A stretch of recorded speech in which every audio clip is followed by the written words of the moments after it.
Lagi dan lagi banjir masih menjadi persoalan tahunan yang dihadapi oleh warga yang tinggal di DKI Jakarta. Sebetulnya banjir itu bisa diantisipasi nggak sih? Atau memang ya setiap tahunnya kita akan selalu mengalami banjir karena daya dukung lingkungan? Kita akan coba temukan faktanya bersama saya Gina Vita.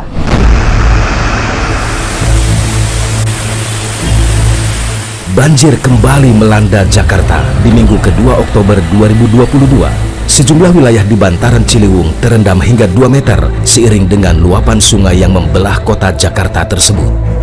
Badan Penanggulangan Bencana Daerah atau BPBD DKI Jakarta mencatat sedikitnya ada 68 rukun tetangga atau RT di ibu kota yang terendam banjir pada Senin 10 Oktober 2022 pagi. Keseluruhan banjir disebabkan luapan sungai Ciliwung yang tak lagi mampu menampung kiriman debit air yang meningkat dari Bendung Katulampa, Bogor. Di Pejaten Timur, Jakarta Selatan, 4 RT dari 2 RW terendam banjir antara 1 sampai dengan 2 meter. Air kiriman Bendung Katulampa tersebut mengenangi rumah-rumah warga. Mulai pukul 2.00 dini hari, sejumlah warga terpaksa mengungsi. Selain itu, banjir juga sempat merendam Madrasah Sanawiyah Negeri 23 di Kelurahan Pejaten Timur, Kecamatan Pasar Minggu, Jakarta Selatan. Pihak sekolah yang memantau ketinggian air memutuskan untuk meliburkan siswa sebab banjir meninggalkan sisa lumpur yang demikian tebal. Di kawasan Kebon Pala, Kampung Melayu, Jakarta Timur, banjir juga menggenangi ratusan rumah warga. Banjir yang datang pada malam hari masih menggenangi ratusan rumah warga hingga siang hari. Warga sempat meminta bantuan kepada pihak-pihak terkait agar bisa mendapatkan bahan makanan hingga popok bayi, mengingat banyak balita yang rumahnya ikut terkepung banjir. Tak hanya itu, di kawasan Pondok Labu, banjir disertai hujan deras menelan korban jiwa. 3 siswa Madrasah Sanawiyah Negeri 19 yang tengah bermain hujan di halaman sekolah tewas tertimpa tembok sekolah yang roboh akibat terjangan banjir. Peristiwa mengenaskan yang disaksikan hampir seluruh siswa sekolah tersebut membuat sejumlah siswa histeris dan terpukul. Pihak sekolah pun memulangkan siswa di tengah debit air yang terus meningkat. Sementara itu, banjir juga menggenangi sejumlah jalan protokol di Jakarta. Di kawasan Kemang, Jakarta Selatan, hingga Jalan Raya Bogor, Jakarta Timur. Berdasarkan keterangan BPBD, banjir kali ini bukanlah yang terbesar. Namun demikian, kewaspadaan mesti ditingkatkan mengingat musim penghujan baru saja dimulai. Tentang banjir di awal musim penghujan ini, mantan Gubernur DKI Jakarta Anies Baswedan menyatakan pihaknya telah bekerja keras mengatasi ancaman banjir di Jakarta. Namun demikian, akibat curah hujan yang ekstrim disertai kiriman air dari Katulampa membuat hampir di sepanjang sungai Ciliwung meluap. Ya, di Jakarta ada lebih dari 30.000 RT, dan ketika kita masuk di dalam musim hujan seperti sekarang, di mana seluruh wilayah Indonesia menghadapi curah hujan yang ekstrim, maka kita juga harus bersiap. Kemampuan sistem drainase kita ada 50 mm per hari, kalau di jalan-jalan protokol 100 mm per hari. Nah, kalau hujan di bawah itu, maka harusnya tidak banjir. Tapi kalau hujannya di atas kemampuan sistem drainase, tentu saja ada genangan dan jadi banjir. Nah, kita bersiap untuk dari mulai pompa mobile, pemadam kebakaran, sampai truk penyiraman air, itu semuanya disiapkan untuk membantu memompa ketika curah hujannya ekstrim. Nah, yang perlu kita perhatikan di sini adalah seringkali ketika pada saat kejadian itu diumumkan, tapi 6 jam kemudian udah surut, nggak diumumkan lagi. Jadi kesannya seperti masih terus banjir. Padahal kalau misalnya kita punya gelas 250 ml, dituangin air 1 liter, ya tentu tumpah. Pertanyaannya, berapa lama kering? Itu yang kita kerjakan. Nah, bagian kita, kalau sampai RT-RT itu sampai berhari-hari tidak kering, nah berarti ada yang salah dengan manajemen.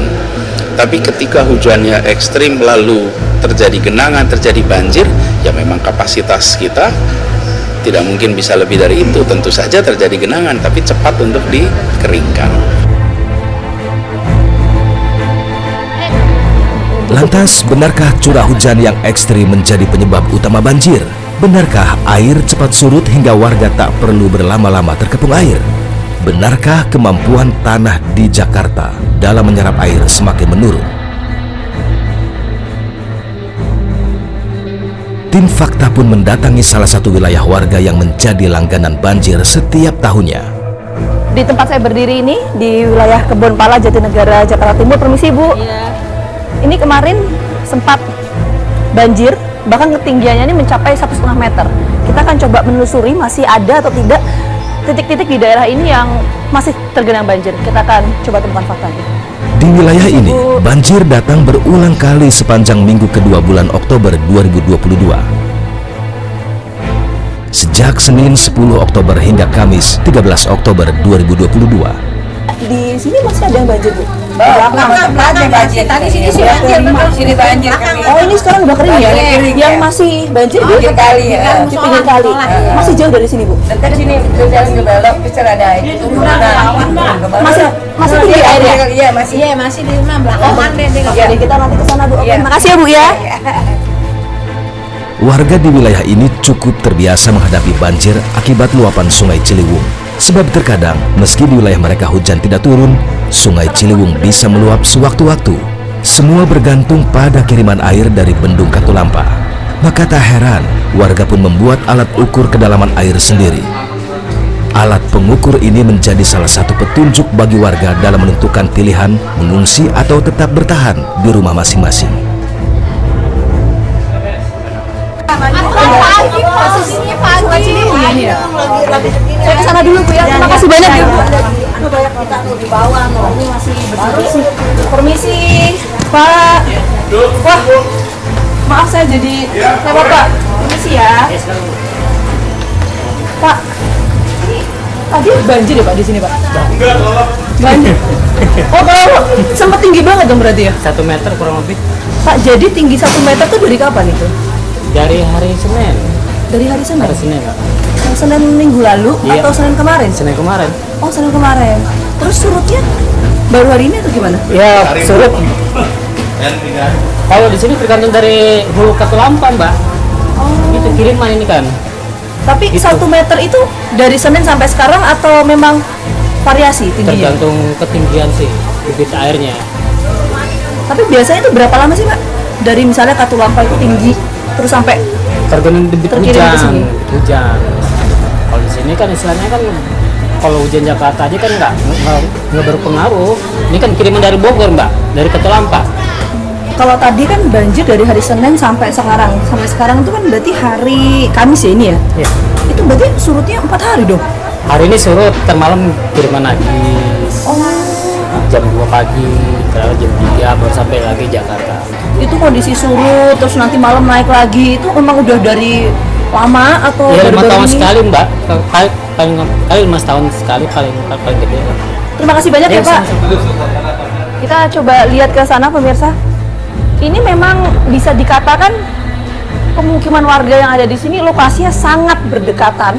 Bahkan bisa saya gambarkan jaraknya kurang lebih sekitar 500 meter.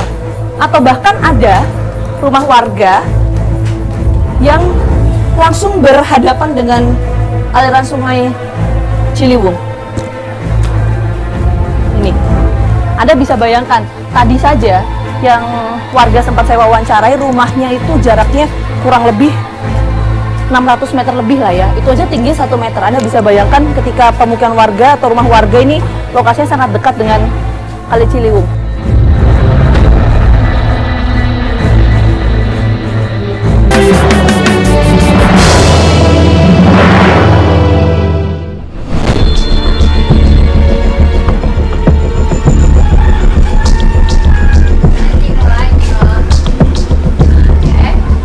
Tim Fakta terus menuju rumah-rumah yang benar-benar berada di tepian Sungai Ciliwung. Beragam fakta kami temukan dari warga Kebonpala, Kampung Melayu, Jakarta Timur yang tinggal di bantaran Sungai Ciliwung ini. Iya Pak, ini susah sekali Pak ya. Pak, kita boleh ngobrol sebentar Pak? Iya, nggak bisa lewat ya. Bentar. Iya, bentar. Ini rumahnya dekat sekali dengan Kali Ciliwung. Bahkan langsung berhadapan ini. Halo Pak. Selamat. Celana disikat, Cing. Lumpur dalam. Lumpur dalam ya Pak? Iya. Saya boleh masuk Pak? aja, nggak apa-apa. Oke. Masuk. Nih, melepas itu nah. Nah, kita coba lihat. Lumpur, masuk aja, masuk nggak Pak? Ini dekat sekali ya Pak ya? Dengan Itu Ciliwung, jalan ya, Pak? belum ada benahi itu nah. Maya 3 kali banjir kan repot nih, tiap hari. Kenapa Hari Pak? Rebo, Kamis kemarin, jalan nggak bisa lewat orang kesian. Itu, ya sendirian ini kan rumah kita pribadi. Jadi kita kan jalannya kan untuk umum, tapi gimana kalau kotor begitu beneran mau lewat. Maaf ganggu waktunya Bu. Saya Vita dari TV One, boleh kita ngobrol sebentar Bu? Iya. Ibu, salam kenal, saya Vita dari TV One, dengan Ibu siapa Bu? Ibu Nyai, Ibu Nyai. ya Ibu Nyai Rohati. Ibu Nyai Rohati. Ibu sudah lama Bu tinggal di sini? Udah lama dari kecil ya. Udah kecil, belasan tahun lebih ya Bu ya? Iya. Oke.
Oh kita marah-marah, sialan nih banjir nggak boleh kita. Tapi kalau kita masih betah di sini, malah minta-minta sih jangan digusur. Oke, terima kasih Iya, banyak iya, iya, Ibu iya. ya atas Nah. waktunya. Kita akan coba temuan fakta berikutnya. Ya. Penelusuran terus berlanjut. Kami menemui warga lainnya yang tinggal tepat di bibir Sungai Ciliwung. Adalah Atun dan suaminya, Saman, yang menceritakan kembali bagaimana mengatasi banjir kali ini.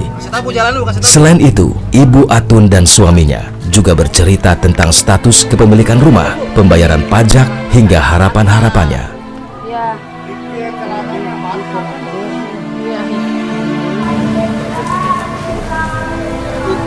Jadi dari Senin. Senin ini hari Rebo, Kamis ya? Senin. Terus Iya, Selasa, Rabu, sama Kamis. Ini ibu pinggang kayaknya mau, aduh, udah lansia ya umur. Sama-sama bapak umurnya 60. 63, ibu 60. Udah lelah banget deh. Tapi alhamdulillah masih sehat ya Bu ya. Ya, alhamdulillah sih, emang gitulah. Udah dibersihin, udah rapi. Datang lagi jam 1 Malam. malam. Pas lagi tidur dong Bu. Banjirnya tinggi itu. Iya, Di hari apa? Hari Senin. Setinggi apa sih Bu banjirnya Bu? Tergantung dari sononya sih. Nah tingginya di sini waktu itu banjir seberapa? Leher. Selain Bu. Iya, ibu keluar berenang. Ditarik sama bapak. Berenang sendiri. Enggak, Maksudnya dorong berenang sama gimana? bapak. Orang udah pakai perahu karet gitu kan? enggak. Turun aja ibu. Turun gini maksudnya Bu? Turun keluar. Ibu dingin nggak kuat. Apa yang hari Senin itu yang Iya. sampai tingginya segini Hmm. itu langsung atau ada bertahap gitu sih Bu? Ada berita sih dibilangin sama Pak RT. Ini air akan datang siaga 1 gitu. Oh ada pemberitahuan itu dulu. Dibilangin. Nah ibu bebenah tuh. Ya itu waktu itu tingginya berapa? Banjirnya seberapa? Masih sepaha. Oh sepaha Ibu. Terus Itu kan pertama kali tuh ya? naik tuh makin tinggi air ibu. Kata bapak keluarga tuh. Ya udah deh nggak ada udah malam gitu nih lagi pertama. Nah pas malam lagi tuh itu ibu nggak keluar tuh. Udah berapa malam ibu nggak keluar. Jadi Ibu waktu pas banjirnya segini itu langsung tadi berenang ke tempat pengungsian. Ya Allah. Malam, semalam. Oh semalam. Malam tuh malam yang datang lagi Jauh itu tempatnya Bu dari sini? Mayan keluar itu ibu keluar di pos itu tuh pos RW.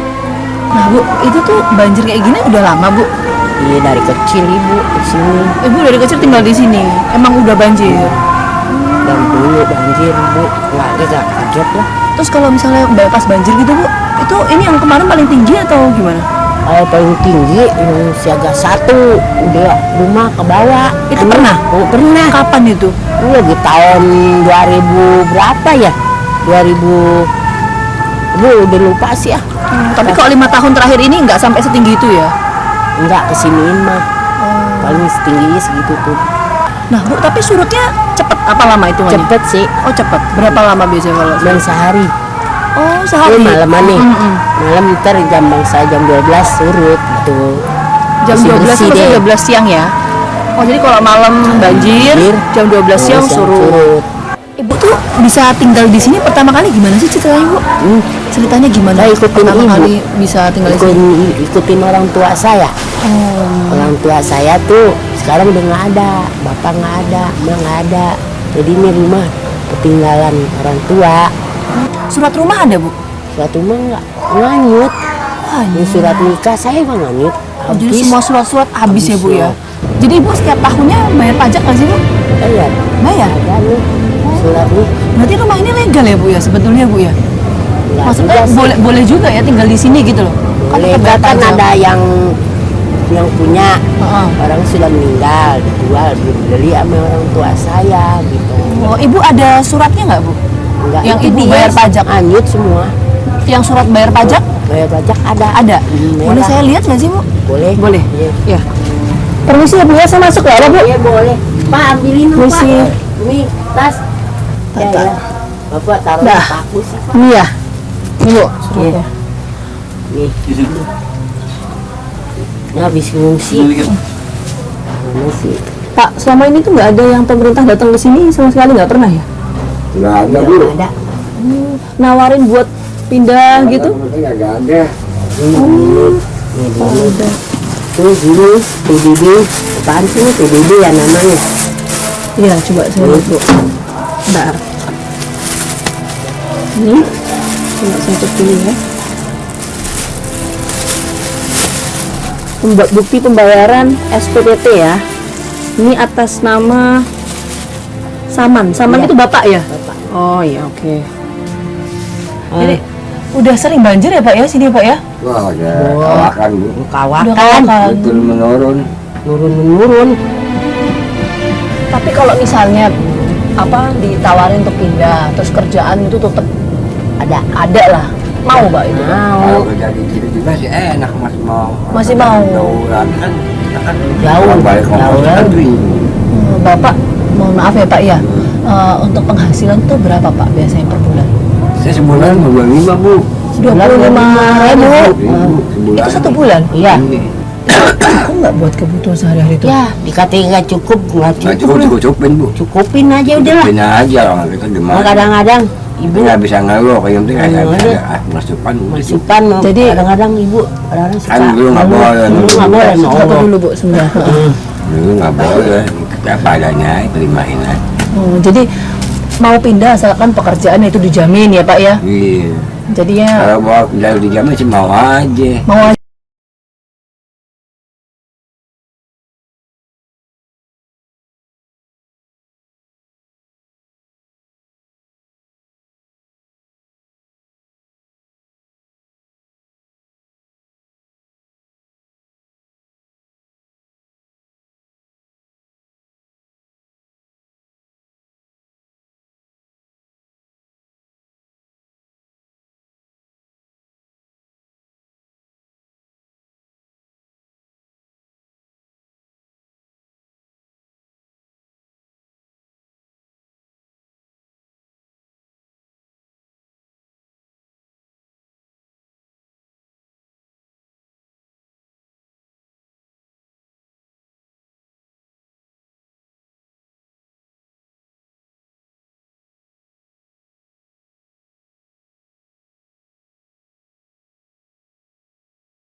Dari keterangan warga, di titik ini dalam seminggu banjir telah 3 kali datang. Artinya warga di wilayah ini amat terbiasa menghadapi banjir akibat luapan Ciliwung.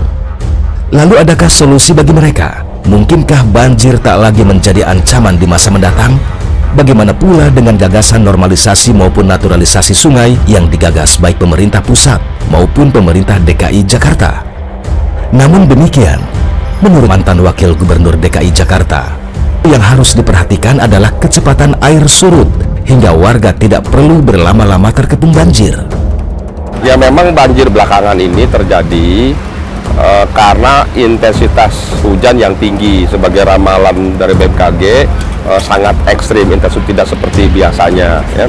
Namun demikian, alhamdulillah di Jakarta termasuk provinsi daerah yang genangannya cepat surut. Seperti yang sudah disampaikan berkali-kali, kita menargetkan tidak lebih dari 6 jam setelah hujan turun dia sudah harus turun ya. Faktanya seperti sekarang, seperti tadi siang hujan tapi sore sudah surut lagi. Waktu itu yang menjadi fokus perhatian dari Pemprov DKI Jakarta soal naturalisasi sungai ya Pak ya. Nah itu progresnya sudah sejauh mana Pak? Ya, jadi program normalisasi sungai itu program pengendalian banjir bersama antara pemerintah provinsi dengan pemerintah pusat. Dalam hal ini Kementerian PUPR, Dirjen Sumber Daya Air ya. Nah, pemerintah pusat membantu membuat normalisasi dengan membuat site file, tanggul-tanggul di pinggir itu. Kemudian Pemprov DKI Jakarta punya tugas membebaskan lahan. Nah, masalahnya memang di Jakarta ini adalah masalah pembebasan lahan. Karena banyak sekali lahan-lahan di Jakarta yang masih bersengketa, berkonflik, bermasalah. Nah, Pemprov itu sangat hati-hati. Dia tidak ingin asal bebasin nanti di kemudian hari bermasalah. Nanti urusan dengan KPK, kejaksaan, dengan kepolisian, pengadilan tidak mau. Jadi memang aparat, jajaran daripada Pemprov itu sangat berhati-hati.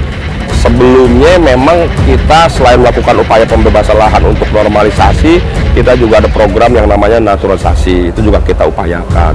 Salah satu program yang memang kita percepat adalah pembangunan waduk-waduk dengan kapasitas yang lebih besar sehingga tampungan air bisa ditampung lebih banyak lagi. Oke, Pak, satu lagi pertanyaan dari saya, Pak.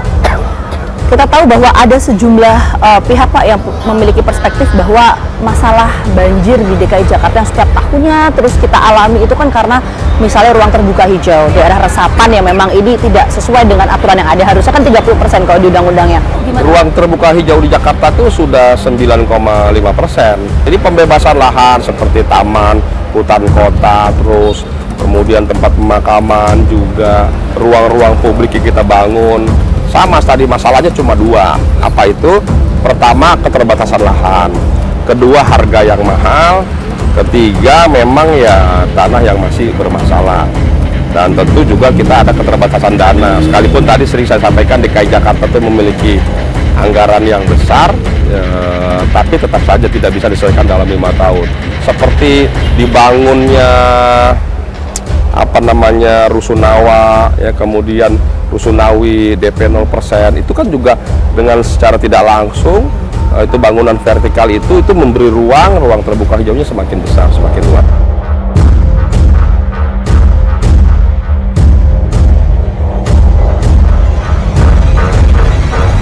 Ini Pak, berkaitan dengan Sungai Ciliwung, Pak, kemarin itu kan sempat Pak Heru mengatakan bahwa akan menormalisasi, itu betul Pak atau seperti apa informasinya Pak Heru? Kita lihat dulu, tentunya semuanya harus dikaji, harus ada penelitian, namanya LARAP. LARAP itu penelitian berbagai aspek. Kita lihat, saya minta sama Kepala Dinas SDA, normalisasi kan nggak harus begitu kita bicara terus langsung normalisasi, enggak. Dikaji kajiannya sebagaimana, ya kan harus ada semuanya, analisa sosialnya harus ada. Oke, pengkajian itu memenuhi aspek apa saja Pak?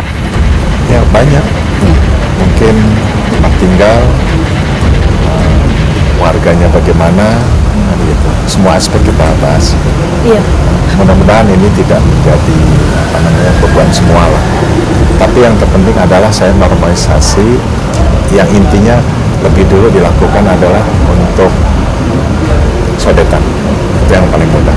Oke, Pak, mungkin sebelum saya mau nanya ke aspek warganya Pak ya, kenapa kemudian Pak Heru ini memilih langkah normalisasi Pak? Apa yang kemudian menjadi dasar, goalsnya apa? Mungkin bisa disampaikan Pak Heru. Kan kemarin dari Master Plan Kementerian PU menyampaikan antara lain itu Master Plan yang udah dari tahun sekian, kira-kira gitu. Mudah-mudahan tidak menjadi polemik karena kita akan masih membahas yang mana yang mudah, yang mana yang risikonya memang kecil dan lain-lain. Oke, nah Pak, satu lagi Pak, mungkin Pak, ini kemarin kan saya sempat Pak bersama dengan tim liputan ke lokasi, saya berbincang dengan warga di Ciliwung ya Pak ya, bahkan mereka juga sempat mengatakan ketika saya tanyakan mau tidak kalau misalnya dipindahkan, kalau misalnya dilakukan normalisasi dan lain sebagainya, mereka mengatakan bersedia saja asalkan kebutuhan hidup dipenuhi, tempat tinggal juga, termasuk penghasilan. Nah itu gimana Pak jawaban dari Pak Heru? Itu makanya itu ada LARAP itu, ada kajian itu LARAP, termasuk itu sosial warganya bagaimana. Tentunya kami juga Pemda DKI tidak ingin menyusahkan masyarakat. Intinya itu. Oke, jadi ada kajian untuk aspek sosial itu ya Pak. Artinya kebutuhan hidup untuk mereka juga tentu ditanggung kalau misalnya relokasi itu diambil langkahnya oleh Pemprov. Ya, itu nanti ada kajian di LARAP. Pengalaman kami melakukan proses-proses yang dengan JEDAI kan seperti itu, haji 6 bulan, dia mungkin masih bertahap sosialisasi, penyesuaian di tempat yang baru. Nah itu kan kita harus pikirkan. Ya kan maksudnya warga gitu kan, saya pindah ke tempat baru, tadinya saya jualan, tempat baru belum ada penghasilan, nah itu kita pikirkan. Misalnya kita tanggung dan lain-lain, Pemda memberikan bantuan modal hidup selama 3 bulan. Ini kan baru pemikiran saya. Itu yang perlu ditanggung ya Pak ya? Itu dipastikan ditanggung oleh Pemprov DKI Jakarta. Dilarang kalau seperti itu. Dilarang ya, begitu nanti kita bahas semuanya. Tentunya kami perlu konsultasi ke berbagai pihak, dan PU, ahli-ahli sosial, ahli-ahli kebijakan publik.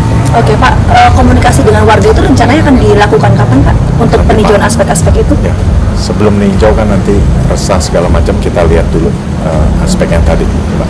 Oke, tapi untuk waktu dekat ini penanganan banjir seperti apa Pak? Karena normalisasi kan tentu butuh waktu yang cukup lama ya Pak. Yang harus cepat kan sodetan. Terus pemerintah pusat juga mempercepat Waduk Ciawi Sukamahi. Kalau udah disodet mudah-mudahan bisa mengurangi. Sambil jalan yang lainnya. 2 tahun cukup pendek. Oke. Tidak cukup waktu. Oke, artinya sudah akan dilakukan beberapa penanganan ya Pak ya terkait dengan potensi banjir ya yang menjadi masalah setiap tahunnya di DKI Jakarta. Baik, terima kasih. Dan tidak ada yang berdampak. Oke, jadi harapan kita bersama ya. Pak Budi. Ya, terima kasih banyak terima kasih. Pejabat Gubernur DKI Jakarta Heru Budi atas waktunya. Kita akan coba temukan fakta berikutnya.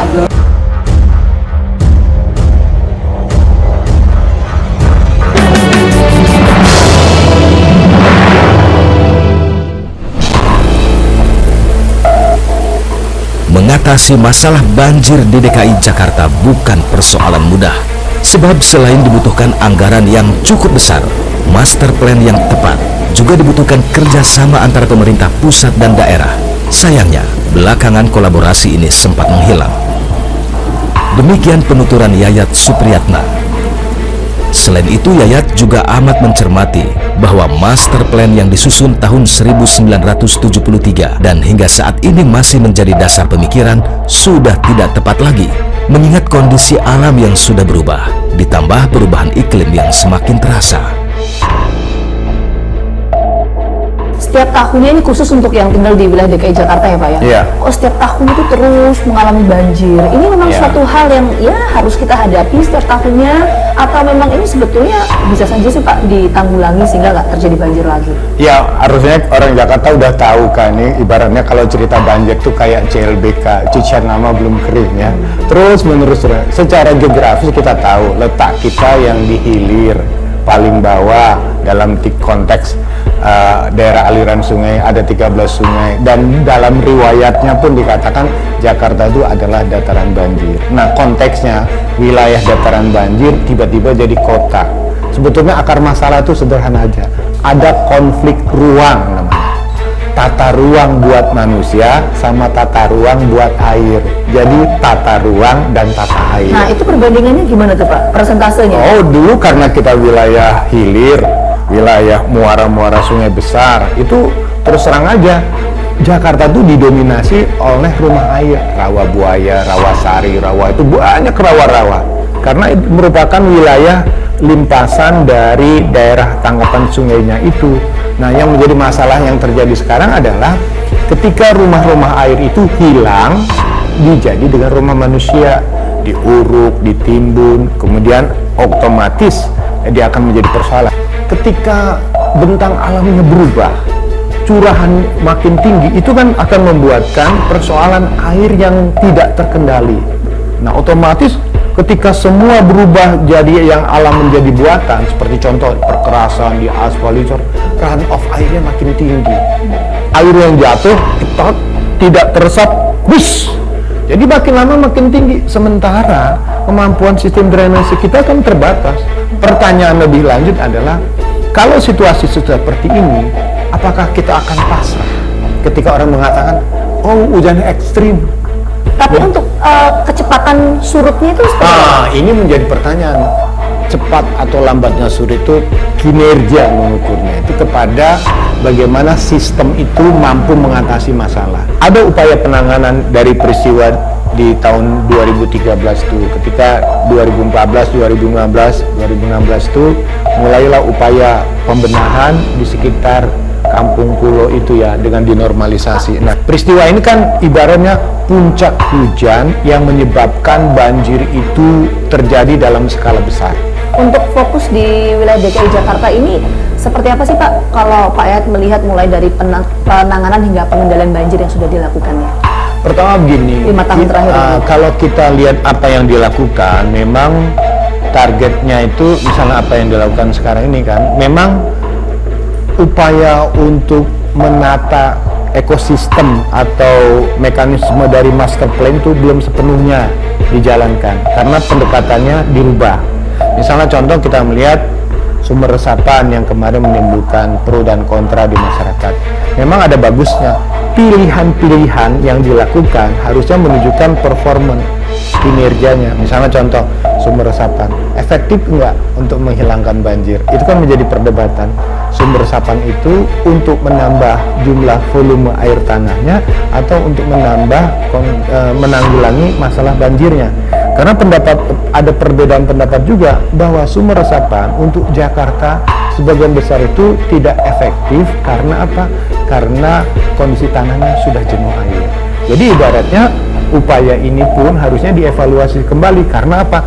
Anggaran sudah banyak dikeluarkan, sementara bagaimana efektivitasnya juga harus diukur kinerjanya. Jadi semua pilihan, misalnya contoh contoh untuk penanggulangan ini pembuatan kolam retensi ya. Misalnya saya kasih gambaran tentang manfaat. Nah, misal dikatakan di sini ada nama sudah dibangun ya Pak? Nah, ini sudah dibangun. Ada tiga yang dibangun di masa Pak Anies ya kan. Ada namanya ruang limpah sungai. Ruang limpah sungai itu artinya seperti retention pond. Dia memuadahi air yang melimpah di badan air sehingga bisa mengurangi wilayah penyebaran atau limpasannya, kemudian air itu disimpan. Nah, pertanyaan lebih besar lah ya dibandingkan dengan sumber resapan ya. Iya, sumber lebih besar. Kali ini kan bisa terukur, ada klaim tentang keberhasilannya 19%, 7%, 30% untuk mengurangi debit air di hilirnya. Itu yang masih menjadi bottleneck sampai sekarang ini ya Pak ya. Nah, tapi kan kalau kita bicara soal skema master plan pengendalian banjir Jakarta ini kan tentu take time sih Pak ya. Artinya kan ini untuk jangka panjang. Pertanyaan terakhir Pak untuk Pak Yayat. Untuk jangka pendek ini apa yang kemudian bisa dilakukan ya Pak? Karena kalau tadi pembangunan itu kan butuh waktu 2 bulan, 3 bulan lagi. Nah, kalau jangka pendek sementara potensi cuaca ekstrim masih terus terjadi. Pertama begini. Itu gimana Pak? Pertama satu, untuk jangka pendek untuk langkah kedaruratan. Kan sudah dipetakan berapa jumlah RW di Jakarta yang terendam ya, ada jumlah areal terendam. Nah, ada titik-titik tertentu, misalnya di Kemang itu tiba-tiba sebelum hujan datang BMKG sudah konfirmasi peristiwa hujan akan terjadi, standby-kan mobil pompa di situ. Oh, mitigasinya. Mitigasinya, siapkan pompa itu karena terus terang aja banjir di kawasan ekonomi strategis itu dampaknya luar biasa. Taruh pompanya di situ, aktifkan semua pompa untuk mengantisipasi. Apa yang dikejar di sana? Durasi waktu dalam konteks agar genangan itu cepat menghilang. Karena untuk standar Jakarta ini yang harus dicamkan adalah genangan harus tinggal kenangan. Bahwa sekali lagi seperti apa yang dikatakan oleh Pak Gubernur, hujan makin ekstrim. Pertanyaan bagi saya dan bagi semua warga Jakarta adalah kalau hujan yang makin ekstrim, penanganannya sudah ekstrim udah belum? Kalau masih biasa saja mengandalkan ini, lewat kita. Kami melanjutkan penelusuran. Kali ini kami menemui Muhammad Aminullah alias Anca, aktivis Wahana Lingkungan Hidup Indonesia atau WALHI wilayah DKI Jakarta yang cukup konsen dengan kondisi lingkungan Jakarta. Dari perspektif WALHI ini melihat mengenai permasalahan banjir di DKI Jakarta khususnya yang terus terjadi setiap tahunnya ini sebetulnya bagaimana? Apakah memang bisa diatasi atau ya ini sampai kapanpun ya tetap akan terus banjir seperti ini? Iya, kalau kita melihat kondisi Jakarta yang sekarang ya itu emang akan perlu waktu yang lama gitu untuk memulihkan. Terlebih udah banyak gitu kan area-area resapan yang harusnya dia misalnya menjadi RTH, menjadi area-area yang untuk menyerap air gitu, itu udah banyak yang emang dialih fungsi itu jadi apartemen, jadi mall dan pemukiman dan sebagainya. Oh, jadi nggak ada ruang terbuka hijau, jadi resapan airnya pun juga berkurang untuk menampung air hujan itu gitu ya? Iya, kalau dari data kami ya, data WALHI itu dari 66.000 hektar kawasan Jakarta itu kita hanya punya 5%. Jadi selain ruang terbuka hijau ini, apalagi yang menjadi faktor Mas untuk bisa mempengaruhi daya dukung lingkungan sehingga terjadi banjir di DKI? Ya, jelas ini ya fungsi sungai juga. Nah, fungsi sungai ini yang biasanya itu luput dari perhatian. Kayak misalnya sungai yang harusnya dia itu punya sepadan sungai gitu kan untuk area resapan, itu kemudian dibeton dengan proyek normalisasi gitu kan. Misalnya di Ciliwung yang sampai saat ini itu udah ada sekitar 17 km sepadan sungai Ciliwung yang udah dibeton. Nah, itu juga berdampak gitu karena airnya itu nggak bisa diserap oleh area resapan airnya karena sudah dibeton. Nah, air itu juga akan yang ngebuat air di hulu juga meluap dan jadinya banjir. Oh, jadi normalisasi itu menurut perspektif WALHI tidak efektif untuk menanggulangi banjir begitu ya?